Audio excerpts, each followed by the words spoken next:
Buenas tardes, amigos, hermanos, nuevamente. Gracias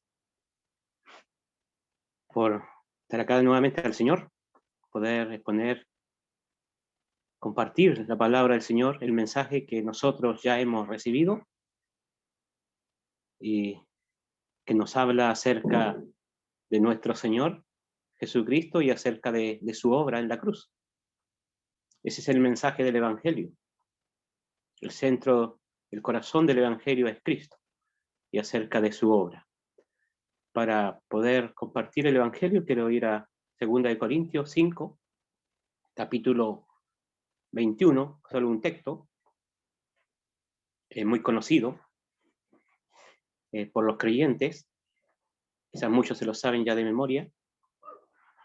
2 Corintios 5, 21, donde dice: al que no conoció pecado, por nosotros lo hizo pecado, para que nosotros fuésemos hechos justicia de Dios en él. Que Dios añada bendición a su palabra, que sea glorificada en los oyentes. El texto dice: al que no conoció pecado. Podemos decir a quién se le puede aplicar estas palabras, esta frase. ¿A qué hombre de nosotros? ¿A qué líder religioso se le puede aplicar esta frase, que no conoció pecado?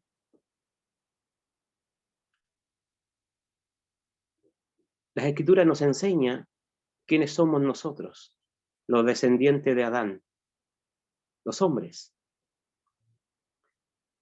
Y la Biblia nos enseña que nosotros somos pecadores. Somos pecadores. Reyes 8:46 y Crónica 2:9 nos dice que no hay hombre que no peque. No hay hombre que no falle a Dios. Desde Adán, todos nosotros le hemos fallado a nuestro Dios. Y eso le incluye a usted y me incluye a mí. En Eclesiastés 7:20 dice: no hay hombre justo en la tierra que haga el bien y nunca peque. No hay hombre justo. No hay quien haga la voluntad de Dios. Todos nosotros nos hemos desviado. Podemos hacer el bien según los estándares del hombre, pero Dios dice: todos somos pecadores. Todos somos pecadores. Primera de Juan dice: si alguien puede decir que no ha pecado, se está engañando a sí mismo. Se engaña a sí mismo.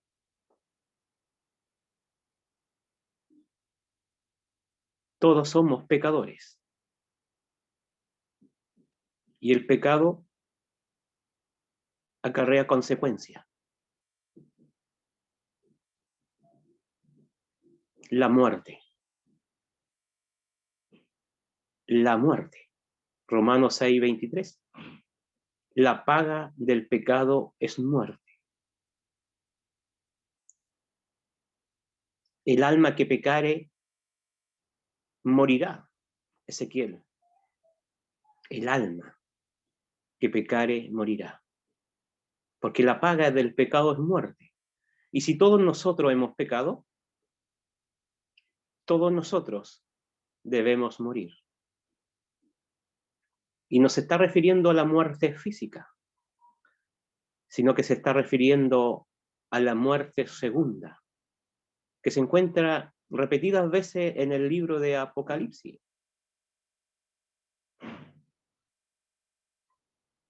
Apocalipsis 20, versículo 14. 21, Apocalipsis 21, versículo 8. También en la iglesia de Apocalipsis también sale ahí.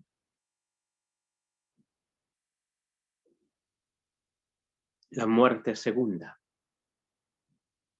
que es la ira de Dios. Ahí dice el lago que arde con fuego y azufre, la muerte segunda. Apocalipsis 14, 10, 9, 10 y 11 nos dice que es la ira pura de Dios. Esa es la paga. Eso merecemos nosotros que hemos pecado. No importa cuánto hayamos pecado. Adán un pecado y lo condenó a una ruina eterna. Romanos 5 también, 16. La condenación vino a causa de un solo pecado. O el juicio vino a causa de un solo pecado para condenación. El pecado ha entrado en el mundo por Adán, dice Romanos 5:12. Por un hombre. Y por el pecado entra la muerte. Y así la muerte se esparce. Porque todos hemos pecado. Es decir, todos merecemos la condenación. Así que esta frase no se atribuye a ningún ser humano, ni a ningún líder religioso, ni a un papa, ni a ningún rey terrenal, ninguna persona de nosotros. Solo hay uno. Hay uno que Dios lo señala, diciendo: este es mi Hijo amado, en quien tengo complacencia. Hay uno solo que complace el corazón de Dios. Hay uno solo que nunca se ha revelado ante Dios. Solo hay uno que nunca le ha fallado a Dios, sino que anduvo en sus caminos.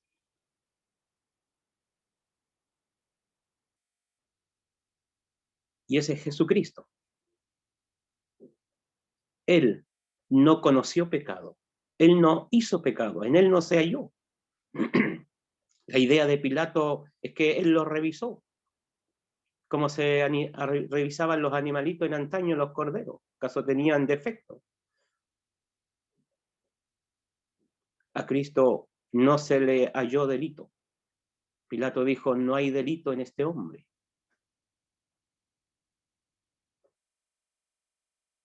Judas, dijo él, aquel que lo traicionó: yo entregué sangre inocente. Los apóstoles que tuvieron con él día y noche durante 3 años, mirando, escuchándole, ellos dicen: no hubo engaño en su boca. Cuando le maldecían, no respondía con maldición. Cuando sufría, él no amenazaba, sino que encomendaba la causa a Dios.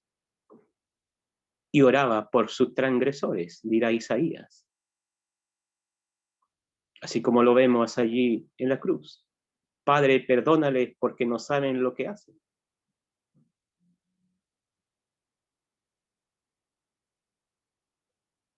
Solamente esta frase se le atribuye a Cristo,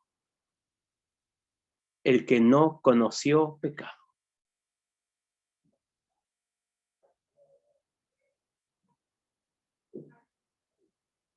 El Hijo de Dios, el eterno Hijo de Dios, que vino del cielo.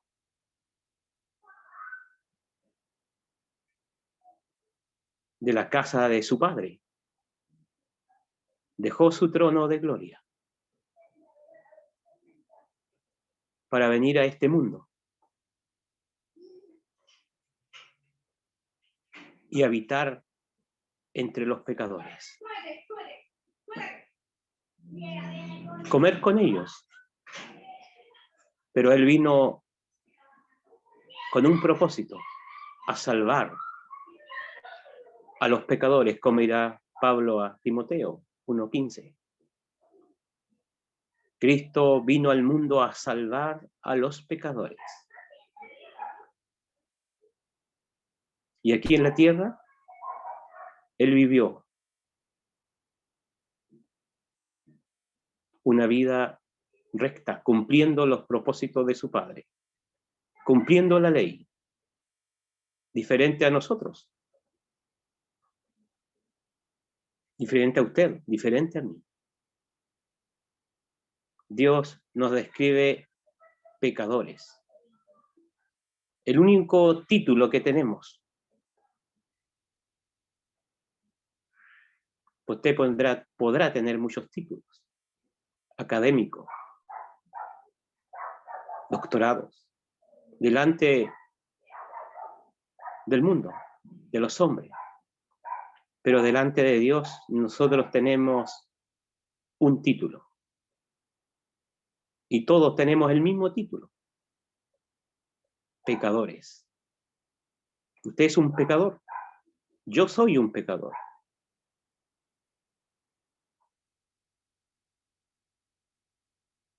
Es el único título que tenemos delante de Dios.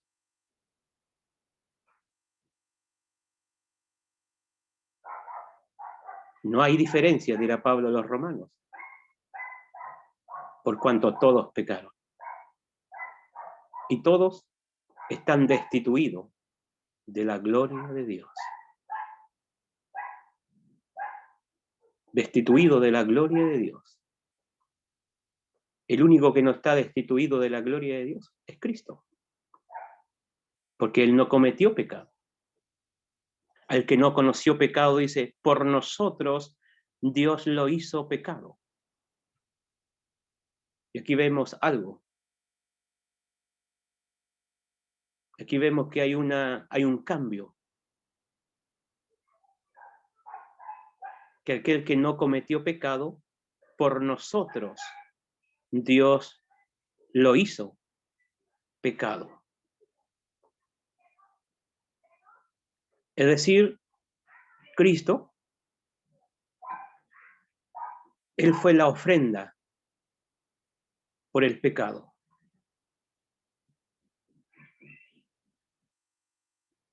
En el altar del Calvario.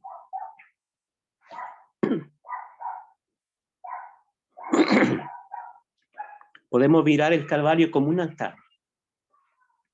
En antaño se ofrecían sacrificios en un altar. Y los sacrificios eran consumidos.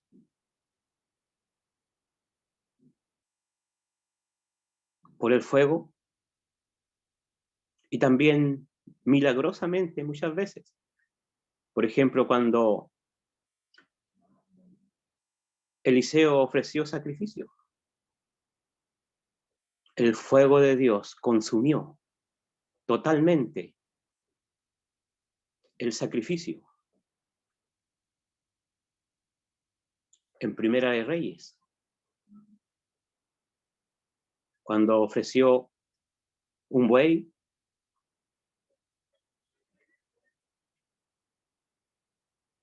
allí, contra los profetas de Baal. También cuando Gedeón ofreció sacrificio, el sacrificio fue consumido. Y todos los sacrificios que el hombre presentaba en antaño para ser acepto ante Dios, no podían resistir al juicio divino. Eso nos indica eso. El juicio era mayor que los sacrificios. Entonces nos dirá que en Hebreos 10, que la sangre, los holocaustos, los sacrificios, las ofrendas, no podían quitar el pecado. Nuestro pecado. Solo nos recordaban que éramos pecadores, que una víctima debía morir en nuestro lugar. Pero cuando viene Cristo,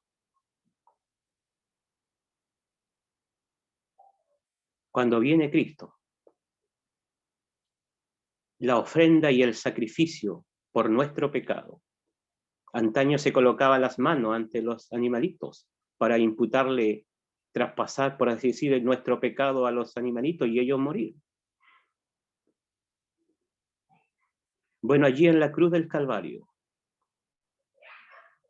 al Hijo de Dios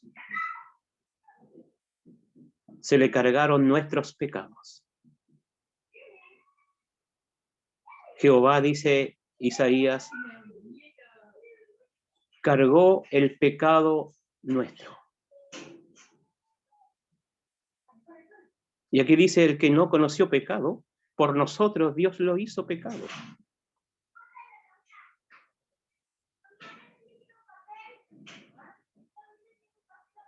Y nuestros pecados fueron colocados en Cristo, el cual no conoció pecado.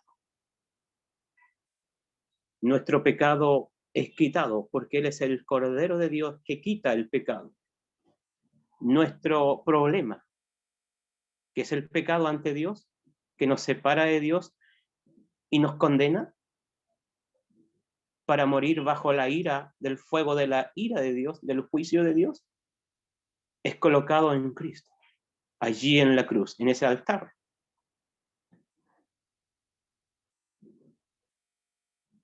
Y cuando Él está allí en ese altar, en la cruz, toda la ira de Dios, todo el juicio de Dios, el fuego de Dios que cayó del cielo. Parafraseando Lamentaciones 1:12, Jehová hizo descender fuego del cielo que consumían sus huesos. Todo el juicio de Dios cayó sobre Cristo, el cual era nuestra ofrenda, nuestro sacrificio que Dios nos ha dado.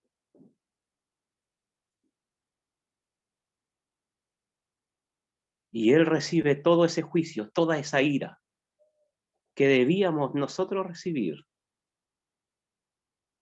¿Y qué sucede? El sacrificio, una vez que todo el juicio cayó, toda esa ira, todo ese fuego de la ira de Dios cayó. Cuando Él pagó todo, Él dijo, consumado es. Es decir,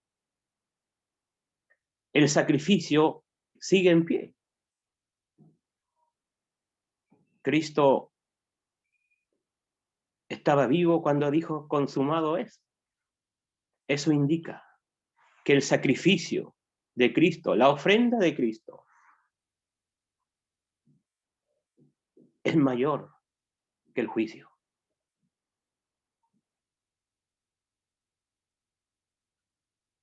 Ese es nuestro Señor. Tiene un valor infinito. Él es poderoso. Es llamado el poderoso, poderoso para salvar. Dios no levantó un poderoso Salvador, dijo Zacarías, profeta, padre de Juan el Bautista.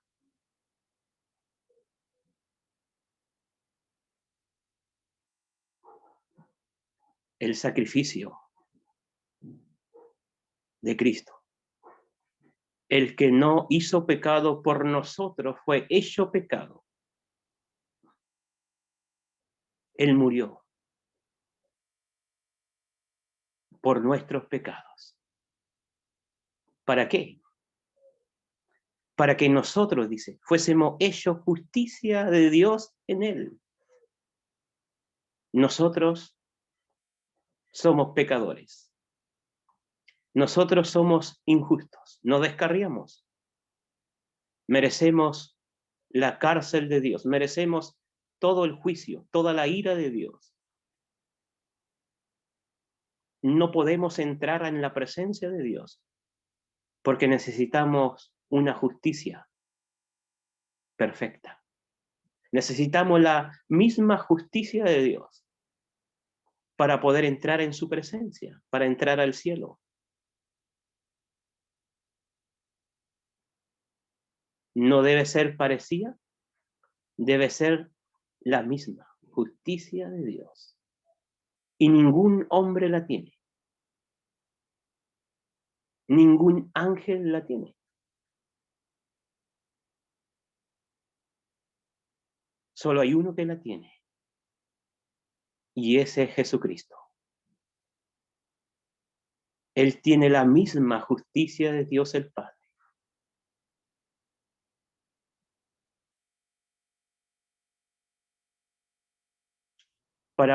Y Dios nos muestra en el Evangelio que Él atribuye justicia. Él regala esta justicia. La justicia de su Hijo.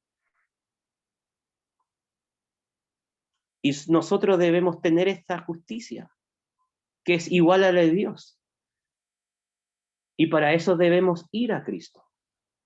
Porque Dios atribuye esta justicia, regala esta justicia a todo aquel que cree. Dios dice que justifica al impío. Romanos 8. ¿Y cómo lo justifica? ¿Cómo esta justicia se atribuye a la persona? A nosotros, a usted, a mí, pecadores, injustos. Por la fe en Cristo. Puede leer Romanos 4. Hablando cómo Abraham fue justificado por la fe, no por obras. Dios atribuye justicia. Dios regala justicia. La justicia de Cristo.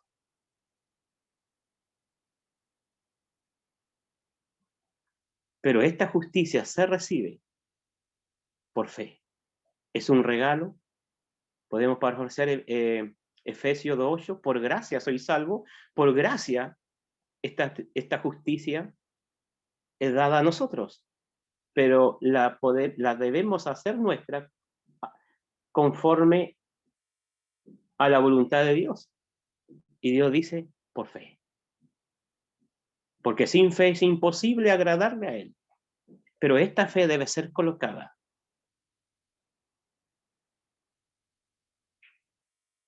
en Cristo. En Jesucristo. En ninguna otra persona. No en lo que yo pueda hacer. Debe ser colocada solamente en Cristo. ¿Por qué? Porque Él fue la ofrenda, el sacrificio por nuestros pecados. A Él se le imputó nuestra vida corrupta, nuestra depravación, nuestras maldades, nuestros malos pensamientos. Y al ir a Cristo, la vida de Cristo se nos imputa a nosotros. Y entonces Dios dice que nos viste con salvación y nos da un manto de justicia. Isaías 61:10. El profeta allí se alegra, alaba a Dios, porque lo ha vestido con salvación y lo ha rodeado con manto de justicia. Esa justicia que es de Cristo. Que es de Cristo. Entonces, al creer en Cristo, Dios nos declara legalmente ante Él justo. No somos justos por nuestros medios, pero Dios nos declara justos y nos trata como justos. ¿Cómo puede ser eso? Porque en la cruz del Calvario, Dios toma nuestros pecados, imputa nuestros pecados de nosotros a su Hijo.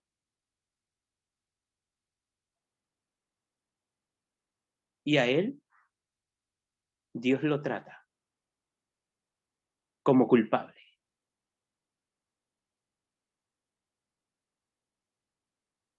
Lo declaró culpable y lo trató como culpable, ya que Él se hace responsable por nuestros pecados. Esa es la única razón, porque somos declarados justos ante Dios. Porque aquel que no cometió pecado, Cristo, por nosotros, Dios lo hizo pecado, lo trató como si él hubiese pecado. Razón, propósito, para que nosotros pudiéramos ser declarados justos. Como dice el apóstol Pedro, el justo muere por los injustos. Propósito, para llevarnos a Dios. ¿Quién puede dudar del amor de Dios? ¿Quién puede dudar del amor de Cristo? Tenemos que aferrarnos a Cristo para obtener esta justicia. Es un regalo. Se obtiene por fe. Romanos 5, vamos a leer para terminar.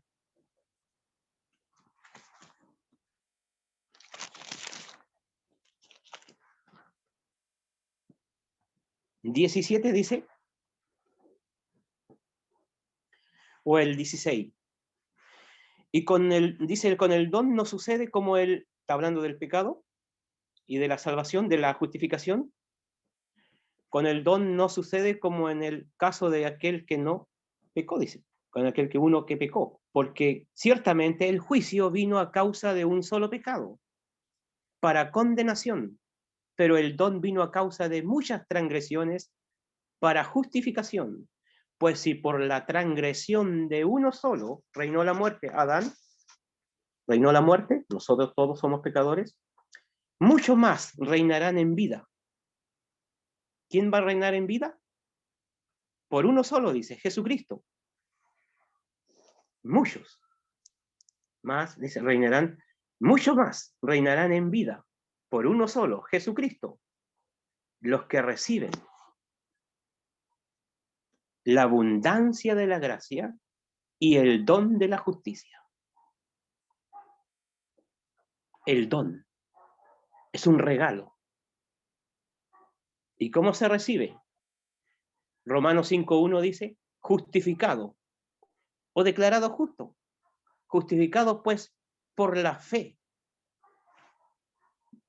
Tenemos paz para con Dios. O sea, al ser declarado justo por la fe en Cristo, no solamente somos declarados justos, sino que también tenemos paz, porque somos enemigos antes de ir a Cristo. Cuando vamos a Cristo somos declarados justos y ahora somos reconciliados con Dios. Dice, justificados pues por la fe tenemos paz para con Dios por medio. Ahí está, el medio es nuestro Jesucristo, en nuestro Señor Jesucristo. Justificado pues por la fe. ¿Quiere ser justificado delante de Dios?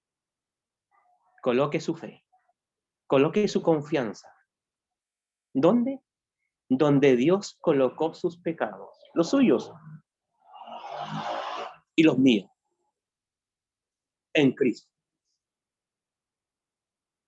En Cristo, allí en la cruz.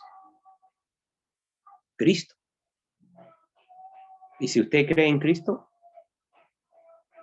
las puertas del cielo se le abren de par en par. Del momento que usted cree en Cristo, es justificado. Ya tiene paz para con Dios. Vive con una esperanza. Si usted parte de este mundo, las puertas del cielo estarán abiertas. Allí estará Él esperándole.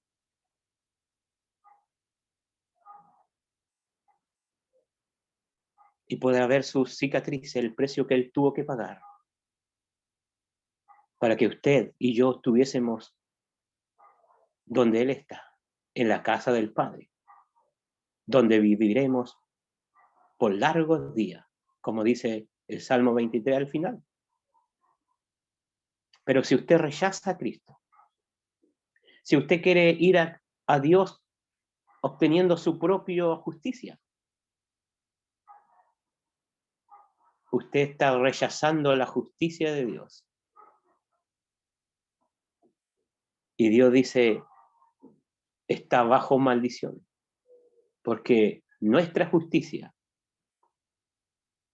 no son más que trapos sucios. No son más que trapos sucios.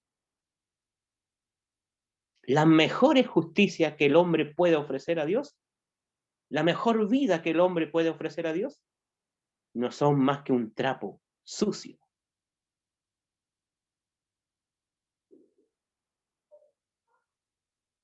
Lleno de sangre pudrida. Así Dios describe la justicia del hombre.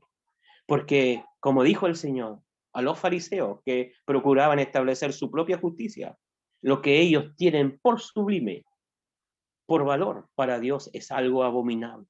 Abominación. En Lucas lo cuenta usted.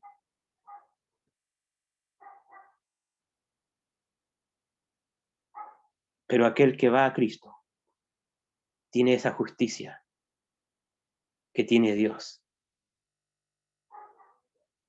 Y entonces va al cielo. Si usted parte sin Cristo, a la eternidad, es decir, si la muerte le sorprende, se va a encontrar con las puertas del cielo cerradas. Y tendrá que oír la voz del Señor. Apártate de mí, maldito. Apártate de mí, maldito. Porque maldito todo aquel que no permaneciera en todas las cosas escritas en el libro de la ley. Todos los que no han ido a Cristo están bajo maldición. Pero todos los que hemos escrito, lo que hemos ido a Cristo, hemos sido rescatados de ese lugar de maldición. Porque Cristo tomó nuestro lugar. Pero aquel que no ha ido a Cristo sigue bajo maldición. Y entonces llegará a la presencia del Señor, si no ha creído, bajo maldición. Y el Señor dice, apártate de mí, maldito, al fuego eterno, preparado para el diablo y sus ángeles. Porque te llamé y no quisiste venir. Extendí mi mano y no quisiste atenderla. Parafraseando Proverbio 1:24 en adelante. Mateo 25:41. Al fuego eterno, preparado para el diablo y sus ángeles. Y ese será el destino. Para todos aquellos que rechazan la justicia de Dios, otorgada en Cristo Jesús, que solo se puede obtener por la fe en Jesucristo. Dios bendiga su palabra en cada corazón.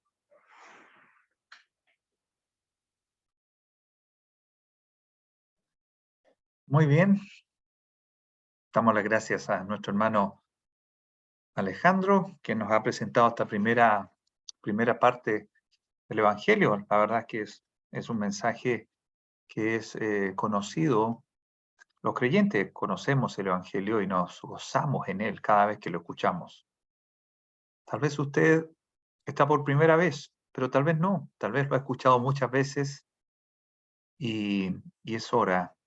El Señor le pide que ya medite respecto a qué va a hacer usted con este mensaje. Es un mensaje de salvación, es un mensaje de paz con Dios, es un mensaje de gozo, pero usted debe recibirlo en su corazón. No lo deje pasar. Para esta segunda parte de la reunión, me gustaría que pudiéramos tomar un tema que tiene que ver con la religión.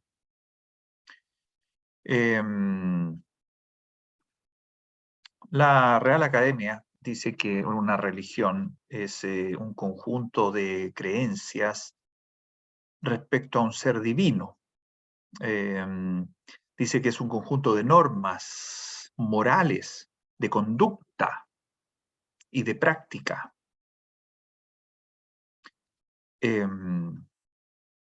La religión tiene que ver con reglas para comportarse.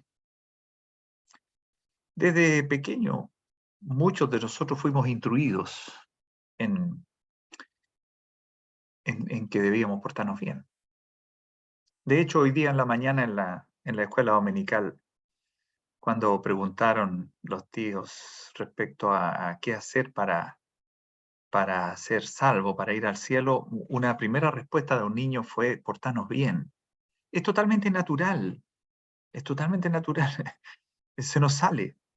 Fuimos instruidos así.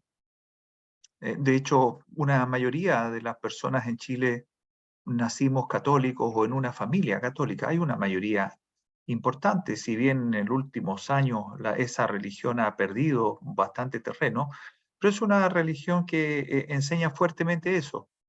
Pórtese bien y Dios le va a premiar, en resumen. Entonces la pregunta, y que me gustaría que pudiéramos también conversar hoy día, es ¿de qué religión somos nosotros entonces? Ya que decimos que no somos católicos, también muchas veces decimos que no somos evangélicos. ¿De qué religión somos entonces? De hecho, ni siquiera nuestros locales tienen un nombre arriba, Iglesia X, y no dice nada. Nuestras asambleas se denominan las asambleas de hermanos, porque eso es lo que somos, una agrupación de hermanos, hermanos en la fe. Hermanos porque sentimos que somos una familia, porque entendemos por la Escritura, por la palabra del Señor, que Dios nos ha hecho familia, nos ha convertido en hijos. No éramos hijos y ahora somos hijos e hijas, entonces somos hermanos. Pero nosotros no somos de ninguna religión. De hecho, nuestro culto y nuestras reuniones no son religión, es fe. Lo nuestro es fe, lo nuestro es confianza en Dios, lo nuestro es tomar en cuenta en Dios, temor de Dios. Los creyentes, en su gran mayoría, sobre todo los que venimos del mundo religioso, podemos decir con alegría que éramos de una religión y salimos, fuimos liberados de religión y ya no tenemos religión, no nos cambiamos de religión, nos salimos de ese tema, nos salimos de ese tema. Vamos a leer muy rapidito unos, aquí les voy a compartir, ahí está, les voy a compartir unos textos, ahí está, Éxodo 20. Éxodo 20 muestra los 10 mandamientos. Es como el decálogo de la religión imperante, el decálogo, los 10 mandamientos. Te cumplan los mandamientos. No lo voy a leer en detalle, léalo usted en casa, Éxodo 20 del 1 al 17. Vamos rápido, dice, y habló Dios todas estas palabras diciendo, yo soy Jehová tu Dios, que te saqué de la tierra de Egipto de casa de servidumbre. Y aquí comienza en el 3. No tendrás dioses ajenos delante de mí. No te harás imagen de ninguna semejanza. No te inclinarás a ellas, ni las honrarás, porque yo soy Jehová tu Dios fuerte, celoso. El 6, el 7, no tomarás el nombre de Jehová tu Dios en vano. Acuérdate del día de reposo para santificarlo. Honra a tu padre y a tu madre, para que tus días se alarguen. Qué hermoso ese mandamiento.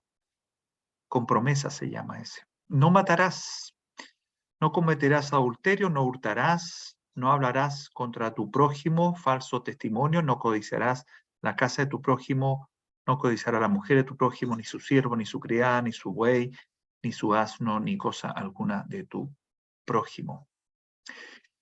Léalos con calma, lea incluso el capítulo anterior, puede ser ilustrativo y después puede leer lo que viene. Tenemos el decálogo por excelencia. En aquel tiempo Dios estableció con Israel un pacto. Hizo un pacto, un trato. Dios hizo un trato. Le indicó al pueblo que si el pueblo guardaba estos mandamientos, Jehová sería su Dios y tendrían su protección. Sería su Dios. Bueno, estos 10 mandamientos que son bastante, son títulos, pero que tienen un trasfondo muy grande, cada uno de ellos puede llevar a muchas cosas.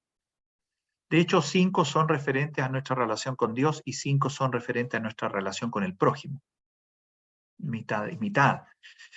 Hay que agregarle muchas detalles, ordenanzas se llaman, más de 600 ordenanzas. El mismo Señor hizo algunos alcances. Mire, le voy a hacer muy... aquí, por ejemplo, el 13, no matarás. Recuerdo que un joven rico, un joven con mucho dinero, se acercó al Señor una vez y le dijo, Maestro, ¿qué debo hacer para heredar la vida eterna? Y él le dijo al Señor, los mandamientos sabes. Y él le dice, desde juventud, desde muy pequeño, desde siempre, yo los he cumplido. Desde siempre los he cumplido. Miren lo que dijo. Desde siempre lo he cumplido. La palabra del Señor dice que nadie ha sido capaz de cumplir los mandamientos. Pero este joven dijo que él había cumplido desde siempre los mandamientos. Entonces el Señor, que conoce el corazón de ese joven y conoce mi corazón y el suyo, el Señor sabía que él no había cumplido los 10 mandamientos, no había cumplido, no sé, tal vez 1 o 2, con suerte. Le dijo, bueno, anda, vende todo lo que tienes, dáselo a los pobres y sígueme. Y el hombre se fue muy triste, porque era muy rico, se fue muy triste porque no estaba dispuesto a dejar sus posesiones materiales de este mundo. O sea, el primer mandamiento, no tendrás dioses ajenos delante de mí, ya se desmoronó. Ese hombre amaba su dinero, se deleitaba en su dinero, estaba muy cómodo con su dinero, tenía un buen comportamiento. Fíjense que él tenía un buen comportamiento, sin embargo, estaba muy cómodo con su dinero y no estaba dispuesto a dejarlo. No estaba dispuesto.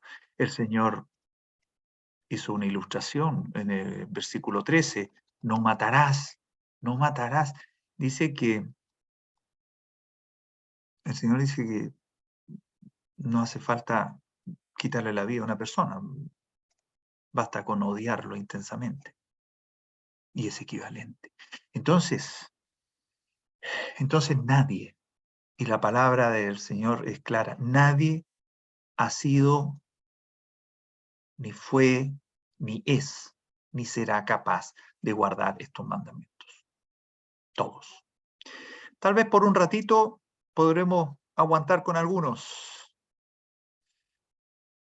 Tal vez algunas personas notablemente aguantan más, pero sucumbimos.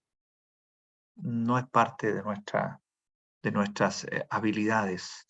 Nuestra naturaleza está contaminada con el pecado y por lo tanto no podemos mantener ni siquiera estos 10 mandamientos básicos, que se resumen en los 2 que el Señor dijo. Amarás al Señor tu Dios con todo tu corazón, con toda tu mente, con todo tu espíritu y a tu prójimo como a ti mismo. Sabe que no somos capaces de hacerlo. No somos capaces. Entonces, dice la Escritura que Dios buscó entre los hombres a uno que fuera justo y no halló ninguno. Mire, aquí empezamos a sacar conclusiones rápidas de las religiones. La religión que dice que pórtese bien y se va al cielo, no tiene fundamento escritural. De hecho, la Escritura dice exactamente lo contrario.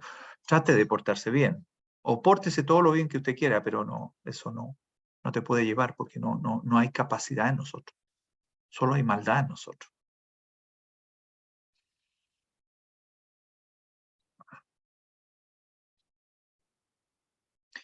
¿Y qué pasa con toda la gente que vivió una vida impecable? Sabe que en esta religión le llaman los santos. Vivieron una vida impecable, o sea, como que jamás transgredieron los mandamientos.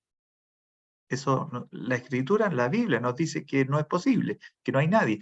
Pero igual llegamos a pensar que hay gente que se pasó para ser buena. Es que se pasó esta persona, pero era... ¿Qué pasa con esa gente que vivió toda una vida impecable, inmaculada, sin falta alguna? ¿Qué fue de ellos? Bueno, le cuento que la Escritura dice que no existe esa persona. O sea, la religión no me lleva a Dios, la religión no me conduce a Dios, contrariamente a lo que la religión dice. Así es. ¿Y qué podemos hacer entonces? ¿Qué podemos hacer si más encima se nos ha engañado, asegurándonos que portándonos bien, asegurándose que haciendo estas cosas, que no haciendo estas otras, entonces vamos al cielo? Y nosotros hemos creído, pero ¿saben que no es que hemos creído en la conducta que hay que tener? No es que hemos creído que haciendo esto, no, hemos creído que somos capaces de hacerlo. Esa es nuestra gran ruina. Hemos creído que somos capaces de hacerlo. Cuando Pablo estuvo en Filipos y fue apresado, estaba en la cárcel con Silas, estaban orando, cantaban himnos, dice ahí, Hechos capítulo 16, y dice que el versículo 26 que sobrevino un gran terremoto que lo envió el Señor, de tal manera que los cimientos de la cárcel se sacudían, se abrieron todas las puertas y las cadenas se les soltaron. Despertando el carcelero, viendo abiertas las puertas de la cárcel, sacó la espada y se iba a matar, pensando que los presos habían huido. Mas Pablo clamó a gran voz, le advirtió y le dice: no te hagas ningún mal, estamos todos aquí. Él va adentro, pide luz, va adentro, verifica todo eso y se compunge de corazón. Como que no entiende cómo es posible que los presos sigan ahí si se abrieron todo. Entonces, aquí hay algo especial. ¿Qué pasa? Y saben que es tanto lo que le pasa a él que pregunta una cosa que tal vez podríamos decir, pero ¿por qué pregunta eso si él es el carcelero? ¿Por qué no preguntó: oye, ¿por qué no se han ido ustedes de aquí? ¿Por qué me han hecho este gran favor? ¿Por qué me han salvado la vida? ¿Por qué no se han ido? No, él no pregunta eso.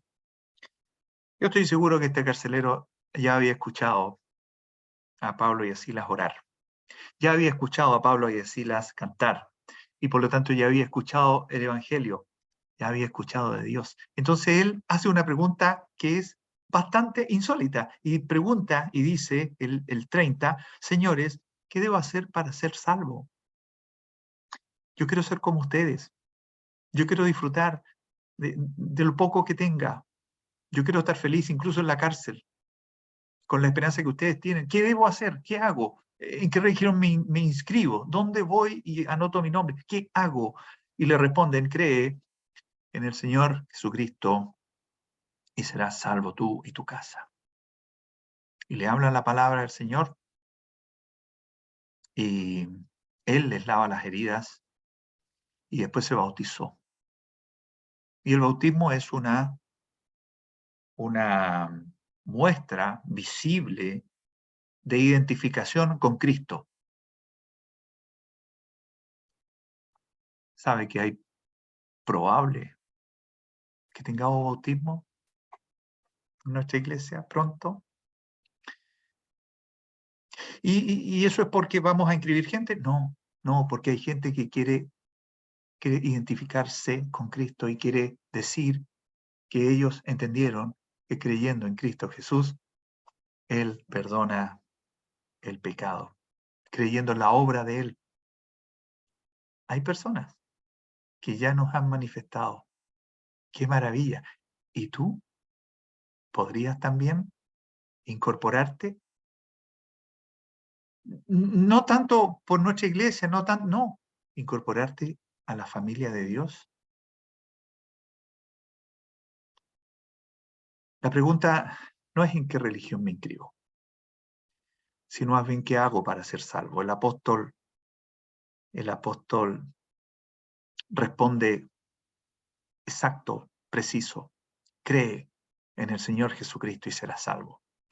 Y yo te digo a ti hoy: cree en el Señor Jesucristo y serás salvo. El único que no vino a derogar, a abolir la ley, esos 10 mandamientos, esas 600 ordenanzas, todas, Él no vino a derogarlo, porque esa ley era correcta, fue dada por Dios y aquel que la pudiera cumplir a cabalidad, sí, tenía el favor de Dios.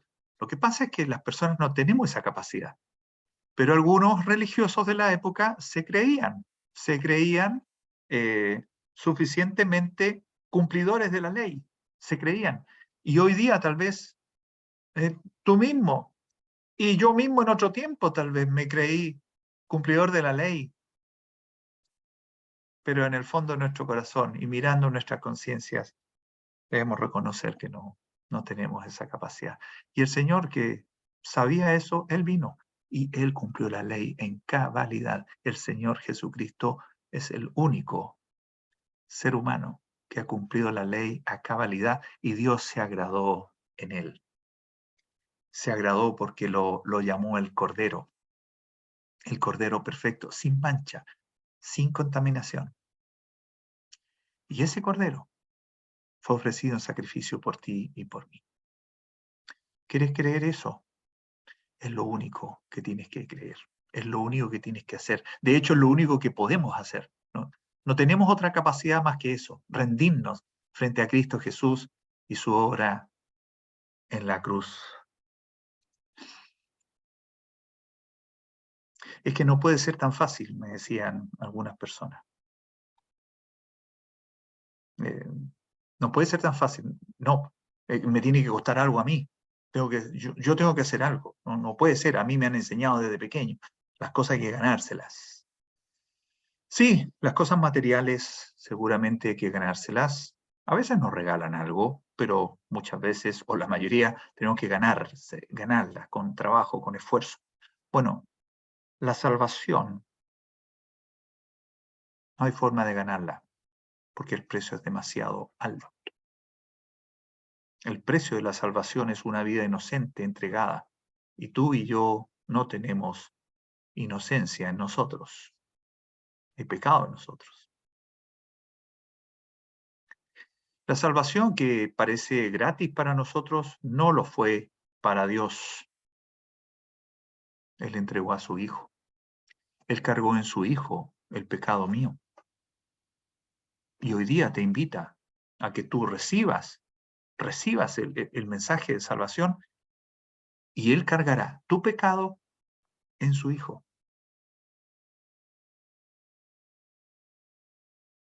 De tal manera nos amó Dios. De tal manera nos amó Dios.